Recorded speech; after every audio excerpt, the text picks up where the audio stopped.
All right. We'll go ahead and live committee 7, 2018 here in Fallon. Before we get started in the agenda, Commissioner Young, would you lead us in the pledge, please? I pledge allegiance to the flag of the United States of America and to the republic for which it stands, one nation, under God, indivisible, with liberty and justice for all. Thank you, sir. Because we are at our first meeting after July 1st, our first order of business is actually election of officers. This is an action item. In accordance with Commission Policy 1, the Commission will elect a chairman and a vice chairman. Just to remind everyone, during its first regularly scheduled meeting of July 1st of each year, the first order of business will be election of officers. The Commission shall select a chair and a vice chair from among its members who will continue to serve until the new election in the following year. In case of temporary absence of the chair, powers and duties shall devolve upon the vice chair. A commissioner cannot serve more than 2 consecutive terms as chair. Any questions on Policy 1? Okay, seeing none, what we'll do is we'll open nominations for a chair, and then we'll take it out to public comment since it is an action item, and then we'll open nominations for vice chair and take it to public comment with votes on each. So I'll open up nominations for chairman. Any nominations? Commissioner McNinch. Thank you, Mr. Chairman. I'd like to nominate Jeremy Drew for chairman. I'll second that. Okay, so it's been moved and seconded, moved by Commissioner McNinch, seconded by Commissioner Young, for myself, Commissioner Drew as chair. Are there other nominations? Just so everyone knows, it's been an honor to serve this board as chair. I think it's a great group of folks, and I'm more than willing to serve one more term, so I will accept the nomination. Are there any others? County Advisory Board or public comment on nomination of the chair? Seeing none, I'll bring it back to the board. All those in favor of the nomination, please signify by saying aye. Aye. All those opposed? And I will abstain. So we have 6-0-1 on the vote, with Morai and Lane absent. Okay. With that, I will open it up for nominations for vice chair.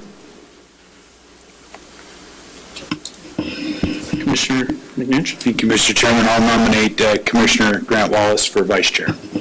I'll second that. Okay, I've got a nomination by Commissioner McNinch and a second by Commissioner Bliss, nominating Commissioner Wallace as vice chair. Commissioner Wallace, are you open to accepting the nomination? Yes, I am. Thank you guys very much.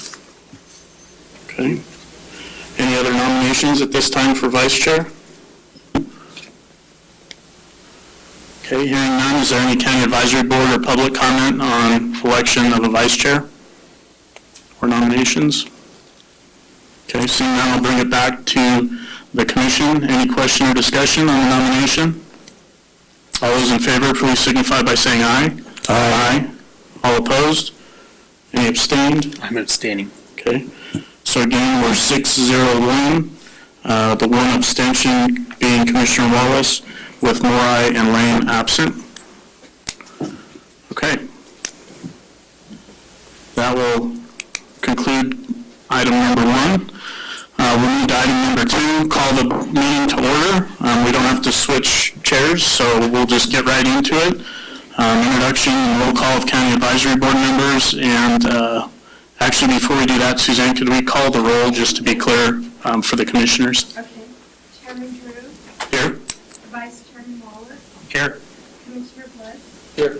Commissioner Johnston. Here. Commissioner McNinch. Here. Commissioner Morai. Commissioner Morai will be absent for personal reasons. Commissioner Lane. Yeah, just to be clear, I have not received word from the governor's office that anyone has been removed from the board or new appointments to the board. So at this point, I would assume Commissioner Lane and Commissioner Young are serving at the pleasure of the governor. Commissioner Valentine. Here. And Commissioner. Here. Okay. County advisory boards, if you could please rise and give us your name and the county that you're representing. Paul Jason Clark. Brad Block, Whitetown County. Doug Martin, Carson City. Woods Tamlin, Washington County. Joe Prim, Pershing. Okay. Thank you all. With that, we'll move to agenda item number 3, approval of the agenda for possible action. The commission will review the agenda and may take action to approve the agenda. The commission may remove items from the agenda, continue items for consideration, or take items out of order. The only update that I had is we did have a snafu with some of the regulation numbering that came back from LCB. So on page 3, item 6C will actually be item 6D. And the R number on that, this is for the arbitration panel, is 031-15. And 6D will actually be 6C. This is on the issuance of elk tags, and the R number on that will be R030-15. And that will ensure that all of our support material and numbering adds up. And just to be safe about it, we'll continue with the workshop today, would be my intent. And we'll do another workshop next meeting on Friday, and then we'll approve on Saturday, just to make sure we're covered from all aspects of open meeting law and posting requirements. Any questions on that change or any comments on anything else on the agenda?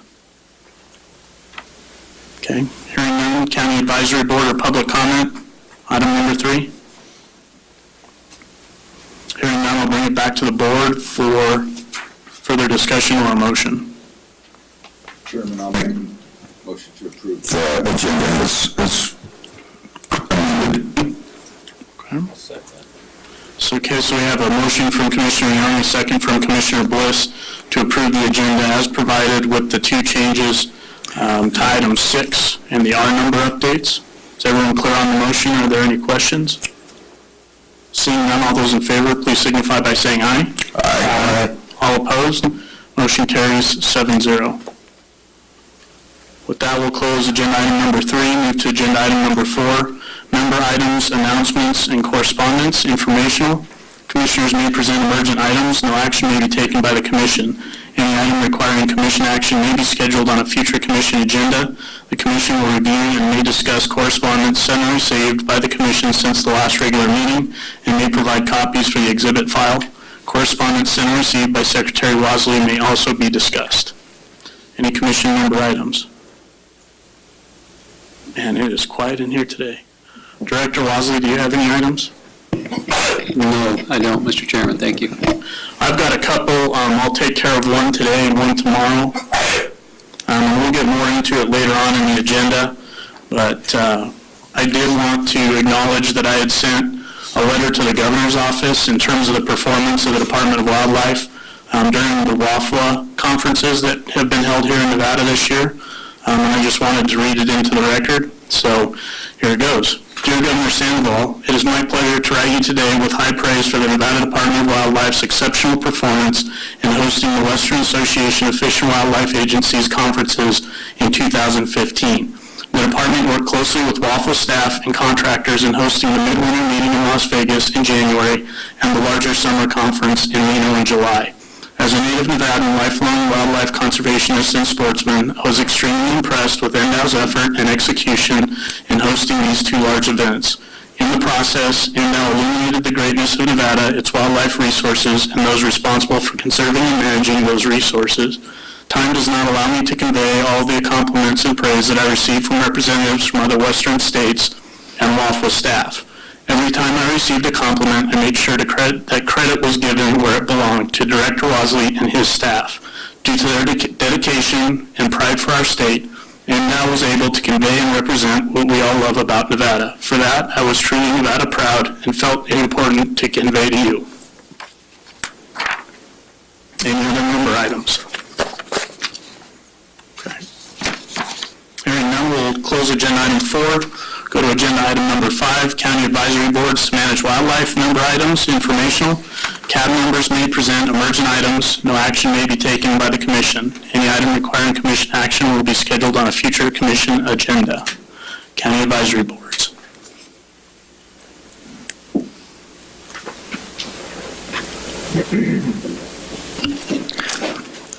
Mr. Chairman, members, Doug Martin, Carson City CAB for the record.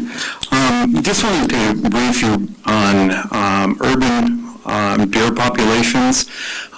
If you take a look at Carson City's home page for the government, you will see now a link to a public service announcement that was done with our Sheriff's Department, Department of Wildlife representatives, and one of our supervisors. I bring this up because we've started the issue of educating the public about a growing urban population, and eventually it will get to the point where we'll need a baseline of what the population is, and then after a baseline is established, a management carrying objective plan, which will be in part science and I'm sure in part political.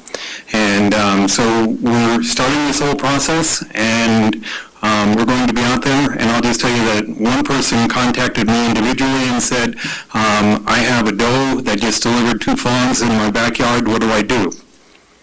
So I'll just leave it at that. And it's not going to go away, this issue of growing urban populations. They came because of maybe the waterfall fire, but they found food, water cover, and space, and they like it.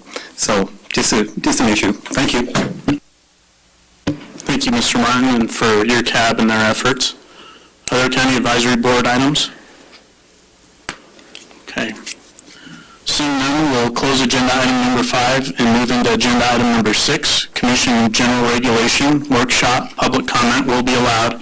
6A is commission regulation, general regulation 454, firearm carrying during muzzleloader and archery hunts. LCD file number R7-15, Chief Game Warden Tyler Turnipseed. Again, this will be a workshop with public comment allowed. The Commission will consider permanent adoption of a temporary regulation which expires November 1st, 2015, relating to the carry of a firearm in the field while hunting under archery and muzzleloader regulations, including language from Assembly Bill 136 of the 78th Legislative Session. The regulation will change NEC 503.142 and 503.144 to allow the carry of personal protection handguns while archery and muzzleloader hunting. The regulation was in response to input from sportsmen and AB 136 sponsor Nevada Assemblyman John Ellison to allow carry of firearms while archery and muzzleloader hunting for protection from criminal activity and wildlife attacks. The temporary regulation was workshopped on November 14th, 2014, and adopted February 7th, 2015 at the Commission meeting. The Commission discussed different alternatives at the workshop to carry handguns, to handgun carry restrictions and needs for archers to carry handguns during archery-only season.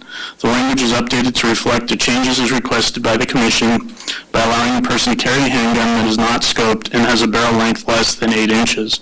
The language change clarified the type of handgun to be carried in the field during archery season only. Further language changes were added as a result of AB 136 to also allow handgun carry during muzzleloader season. Chief Turnipseed. Thank you, Chairman Drew and members of the Commission. Chief Game Warden Tyler Turnipseed from Department of Wildlife.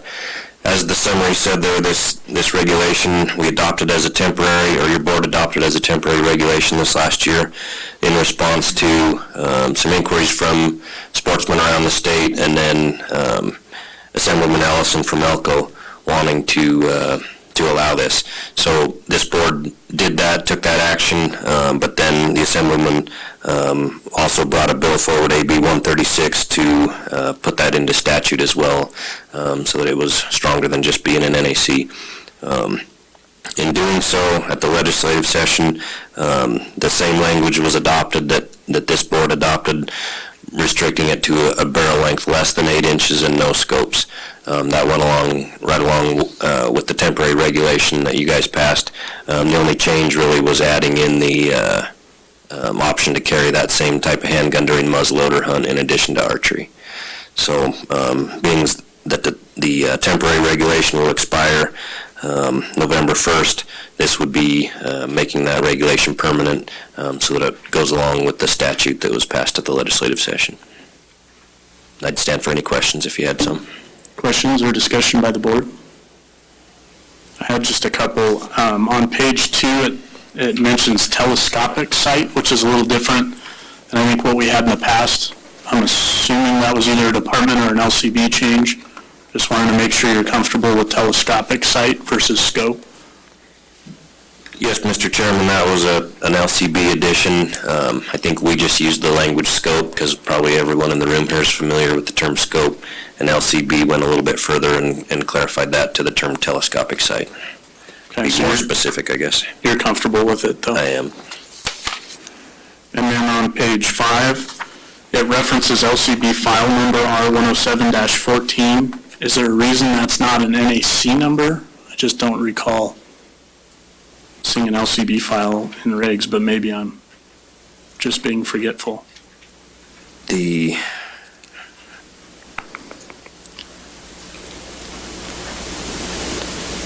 guess because it would be that that it was changed from NAC with the temporary reg. I'm not sure. Okay. I'm not sure. Mr. Ward, is there any concern with that being an LCB number instead of an NAC? And I'm assuming any appropriate updates might be made. For the record, Deputy Attorney General Harry Ward, I don't see that being a problem. Yeah, I think it can be rectified if there is a scribbles error or something of that nature, or if for some reason it was left out or deleted. Okay. Ms. Hoyner, would you like to address that? Good. Any other questions by the board? All right, thank you, Mr. Turnipseed. Is there any public comment or county advisory board input at this time? Item 6A. Carrying handgun. Yep, handguns. Coming up, Paul. For the record, Paul Dixon, Clark County. I had a short board. There was only 4 of us rather than 7, like you have a short commission here, minus a couple people. We've discussed this several times over, but this time my board split on handgun carrying in the field. There was a lot of discussion about whether we should be carrying handguns, and so we were unable to make a recommendation to you because we split, because we only had 4 members. But there's a belief, at least by the board members that were dissenting views on this, that allowing people to carry a handgun in the field is going to lead to problems where you don't have them. It's, right now, the rule is you don't have it, and if you have one, it's a violation. If you're allowed to carry a handgun, there's going to be a sector of people that will abuse that privilege, and there's a concern with our overwhelmed law enforcement agents already that will cause future problems, so that's why we had a split vote. But I figured I needed to let you know why we had a dissenting view on that, okay? Thank you. Thank you.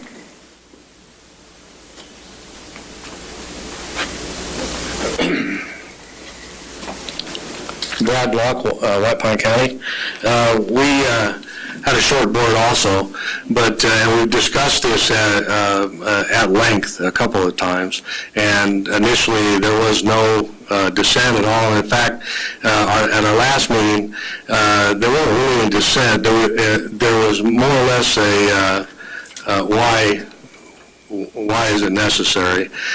That being said, the majority had that feel, but one person felt that it was a Second Amendment rights issue and he should be allowed to carry anytime he wanted.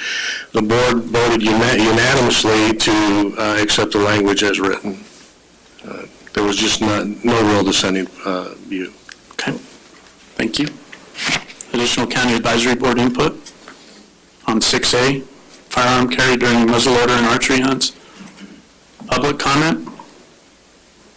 Okay, hearing none, I'll bring it back to the board. I would just say that this ship, in a way, has kind of sailed. What we're doing is essentially making a regulation that's consistent with the state law that was passed in the last legislative session. In my read of it, and with the department being comfortable with the language, I personally don't see any changes, but are there any other comments or changes at this time? Questions? Okay. Seeing none, what we'll do is we'll close the workshop on 6A, and we will advance the regulation as presented to us today for our next meeting for approval. Okay, we'll go go ahead and open 6B, Commission Regulation, General Regulation 455, Trapping Questionnaire Deadline and Trapping License Valid Dates, LCB file number R008-15, Management Analyst 3, Maureen Hollinger. Workshop, public comment will be allowed. The Commission will consider permanent adoption of a temporary regulation which expires November 1st, 2015, related to trapping questionnaires and trapping license valid periods. The regulation would add language to specify the valid period of a trapping license as July 1 to June 30. The regulation amendment will also update the trapping questionnaire deadline language, changing the deadline from April 30 to May 31, making it consistent with other department questionnaire language. The amendment includes adding authority for the department to prohibit the purchase of subsequent trapping license when a trapper fails to return a questionnaire. This amendment will allow the department to administer the trapping questionnaire process effectively in regards to the trapping season as established by the Commission, prohibiting sale of trapping license until the previous year questionnaire is provided. The regulation is intended to give trappers ample opportunity to return their questionnaire, but also to provide an efficient license denial procedure if they fail to return the questionnaire. The temporary regulation was discussed in a workshop session November 14th, 2014, and the temporary regulation was adopted on February 7th, 2015 at the Commission meeting. Ms. Hollinger? Thank you, Chairman Drew and members of the Commission. Maureen Hollinger for Nevada Department of Wildlife. Like you just stated, this was workshopped in the late November of 2014 and then approved as a temporary regulation in February of 2015. We then submitted the temporary language in June to LCB, and what you have before you is the LCB language. We did implement, and implementation included extending the valid period of the current valid trapping license to June 30th of 2015 to get our trappers through the change, the transition period. And we also extended the deadline for the questionnaire to May 31st, and questionnaires were sent out in mid-April to all licensees related to the 2014 and 2015 license year. With information on submitting their questionnaires online, the Game Division did implement an online submission site. And then an email reminder went out to all those outstanding in mid-May, and it also included that website for their submission of that questionnaire. And then the department programmed the suspension aspect of the regulation, and we did get those, with the assistance of systems consultants, we did get the outstanding then trapping license persons that did not submit a questionnaire in a suspended status for the new license year, which began July 1st. So the only language change that was a little different than what we approved in February when it came back from LCB was in Section 2, Subsection 2, where the LCB left in the Commission and then just put or the department for the authority of that suspension, because the statute, when it comes to the questionnaire, says that, that the provision of the regulation of the Commission, so they left the Commission language in and just added the department, giving us the authority to do like we did, suspend licensees to purchase. So, and that's all I have for this workshop. So while we're on that, so it's LCB's recommendation that we leave the Commission or department language in for consistency's sake? Correct. It clarifies what the statute, how the statute reads. Okay. And then my next question would be on the last line of that section before you go into A. It says this section may, it basically, if someone's trapping license is denied pursuant to this section, they may have their privilege reinstated if they pay the fine and complete the questionnaire. I think that allows for if they've had other issues in regards to their privilege that may keep them in a suspended status. So, they could have it reinstated, but if they have other issues, they could still end up suspended. And that's what I thought at first, but what I guess threw me a little bit is it says if their license is denied pursuant to this section. And so if there was another issue, I'm assuming it wouldn't fall under this section as to the suspension. Is there a reason not to go to shall, just so there's no ambiguity there?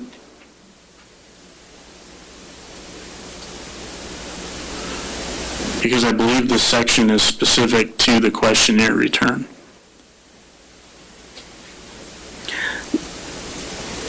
You could go to shall, because that would be reinstating the purchase aspect. Right. But it wouldn't necessarily override if someone's license were suspended for another reason.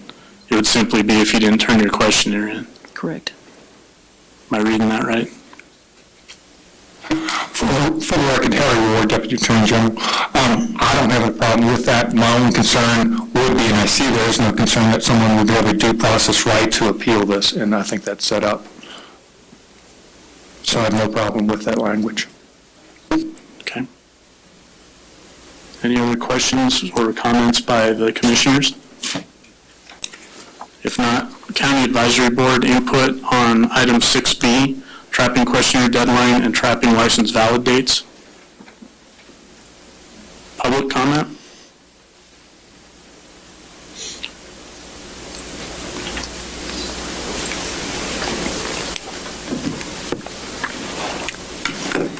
For the record, Fred Volz. I remember missing elements in this proposed Regulation 455. First, the support material under the implementation category in point number 2 states the questionnaires were sent in mid-April with a reminder in mid-May.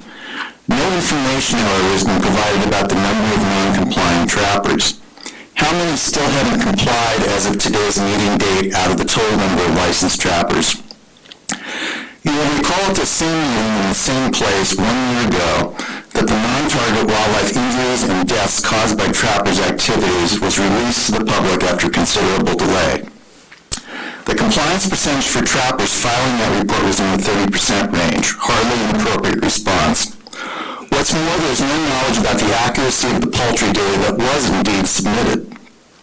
We've seen in other self-reporting and self-regulating situations that those who are regulated have a decided disincentive to fully report casualty counts and problems if they fear negative consequences for their questionable actions. The recommended penalty in this regulation for non-compliance seems inappropriate and inadequate, a one-year inability to apply for a trapping license. If trappers cannot complete the necessary reports by the stated deadlines, the non-compliant persons should be more heavily fined and/or have their current licenses revoked immediately.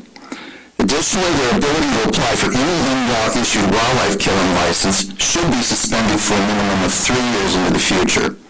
The same standards need to apply to other species killed by licensees when they have failed to accurately and timely report their activities and dead body counts. Thank you. Additional public comment? Item 6B. Seeing none, we'll bring it back to the commission. Thoughts or comments? Is everyone okay with changing that on page 2 at the bottom, the may to shall? So it removes any ambiguity? Is there any concern with that change? Okay. Seeing none, what we'll do is close the workshop and we will advance LCB file number R008-15 as presented today with the one change on page 2, the bottom where it says this section may have, that will be changed to this section shall have.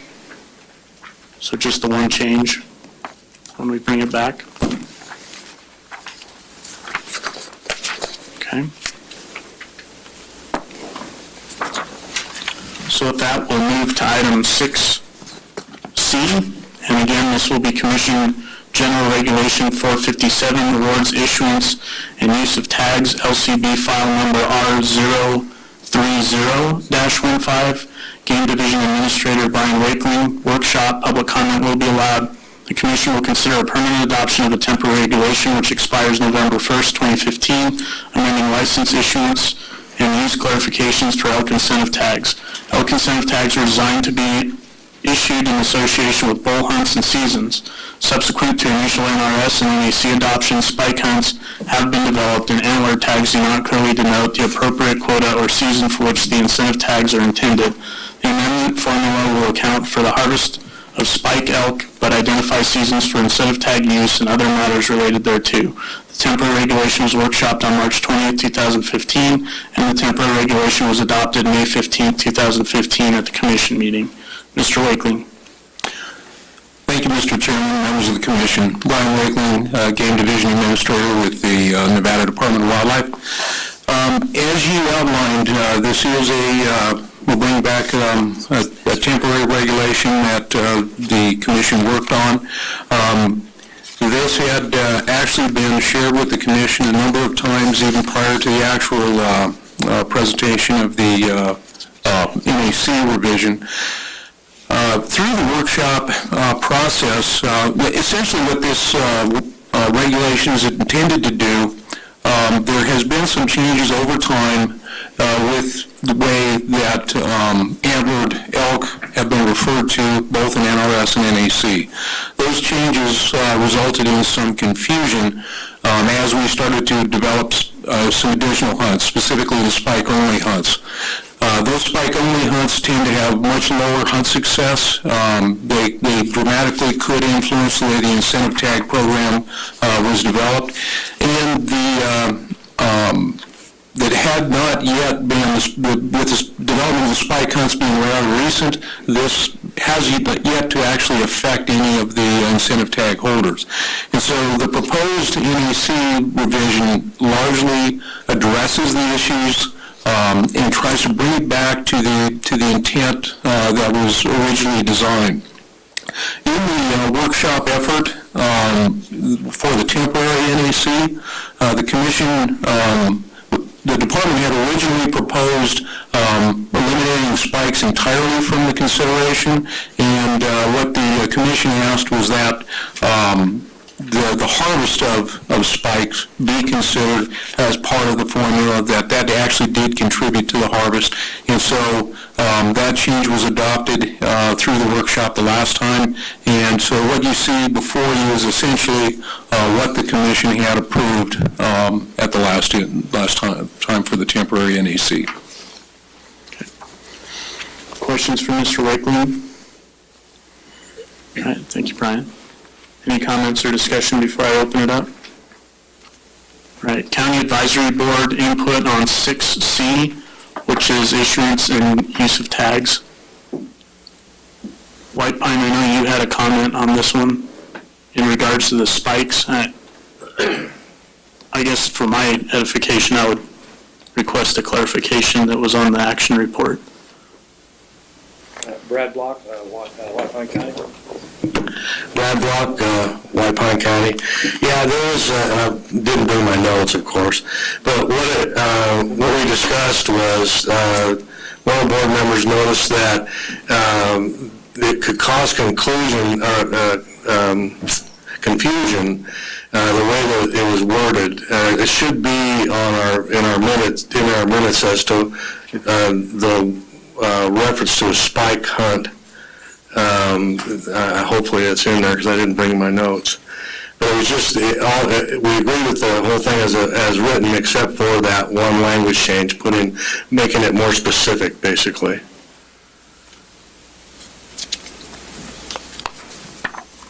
If it isn't, I can always make sure that we shoot it back over to you again. Brian, I'm not sure, did you guys happen to see that? Mr. Chairman, I did not happen to see that specific comment. I missed that on review.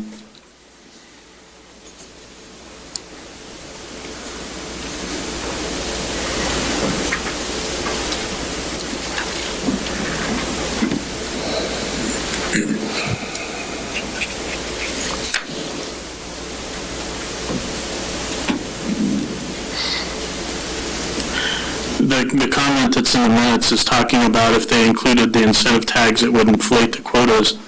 It was talking about the low spike success, but I think the way we have it written accounted for that, where we're only talking about the harvested animals and not the number of tags issued. So I guess that's where I was confused, is I think we had that discussion and Well, like I say, it's just one word in one sentence. Okay. And I didn't bring my notes. Okay. What I'll do is I'll have our minute secretary shoot you over the specifics. Okay, that'd be So great. you can do it. Yep. Thank you. Additional County Advisory Board comment on 6C, related to incentive tags. Public comment? Seeing none, I'll bring it back to the board. Like I said, the only comment I received was from White Pine. The way I read the action report or the minutes, I think we had covered their concern. So I'm not inclined to change anything, but any comments or suggested changes? Mr. Chairman, I've got the minutes here, and it's the recommended amended language for White Pine is the total number of spike elk harvested and spike only hunts in the previous year in the unit or units within the management area or areas in which the private land is located.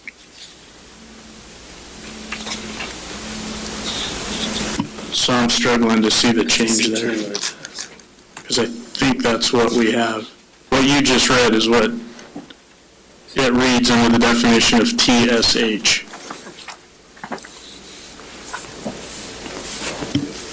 Is it the issue of a spike is not taken during the spike hunt?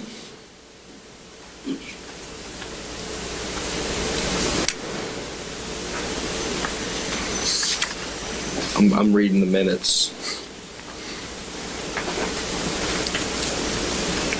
So if you're more clear on the suggested change than I am, I'm all ears, because I'm struggling with it.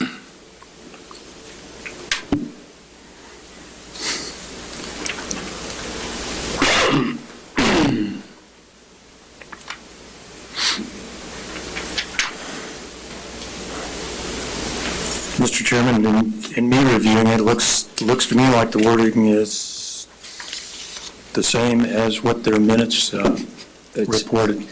The minutes say that from the White Pine County Advisory Board, it says the total, when we look at the TSH equals, their minutes say the total number of spike elk harvested in spike-only hunts in the previous year. So I think what the County Advisory Board is trying to make clear is that the TSH would be limited only to the total number of spike elk harvested in a spike-only hunt, rather than, I guess, any antlered elk you could legally take a spike elk. That makes sense, and I'm comfortable with that addition. Is everyone else comfortable with that addition? So essentially what we'd have on page 2, TSH equals the total number of spike elk harvested, new language inserted to read in spike-only hunts in the previous year. Is everyone clear on that update? Good. Okay, any other comments or changes as part of the workshop? Okay, seeing none, what we'll do is we'll take LCB file number R030-15 and advance it as discussed today with the one change made to the TSH definition. And we'll actually have a workshop next commission meeting on Friday to make sure we have all our bases covered on posting, because there was the mix-up on the numbers, and then we'll move it for approval on Saturday. Mr. Wakeling, you comfortable with that? Thank you, Mr. Chairman. Yes. Okay. With that, we'll close agenda item 6C and go to agenda item 6D, Commission General Regulation